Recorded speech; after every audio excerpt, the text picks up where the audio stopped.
প্রধান উপদেষ্টা, আপনার একটা কথা বলি, আমরা আগেও বলেছি এই সরকারের সকল উপদেষ্টার এক পা অন্য দেশে, বিপদ হইলে ভাইকে যাবে, কিন্তু আমরা দৃঢ়ভাবে বিশ্বাস করি আপনি ভাগবেন না। এর প্রমাণ, আপনি যদি ভাগতেন পৃথিবীর কোন দেশ আপনারে রাখতে চায় না বলেন?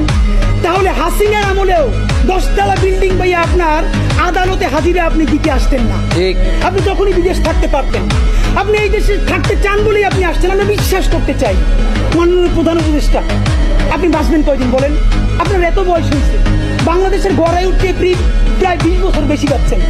আমার বাপের 63 বছর পাচ্ছে, তার চেয়ে আপনি প্রায় 20 বছর বেশি পাচ্ছেন।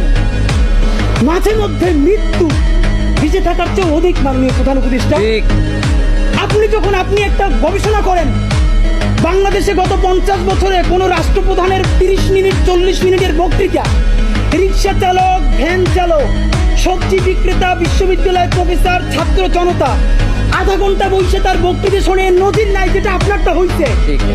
এটা কিন্তু আপনার চেহারা দেখে না। আপনি রাজনৈতিক দল করছিলেন, কেন করছেন, কিন্তু এইবার যে আপনার এই বাংলাদেশের পক্ষে হৃদয় নিংড়ে ভালোবাসা, আপনি যখন বক্তৃতা করেন আপনি আর্টিফিশিয়াল কিছু বলেন না, কিন্তু আপনি যখন ঘোষণাপত্র বললেন আপনার চেহারায় আর্টিফিশিয়াল ছাপ। ইদানিং আপনি স্ক্রিপ্ট দেখে দেখে বক্তৃতা করেন, এগুলো আমরা চাই না। মাননীয় প্রধান উপদেষ্টা, আপনার অন্তরে যা আছে, আপনারা যে বাধ্য করে তার কথা বলে দেন না। আপনারা কি করবে বলেন? আপনারা খুন করবেন। আপনি প্রায় 80 বছর বাঁচছেন, আর কয় বছরই বা বাঁচবেন?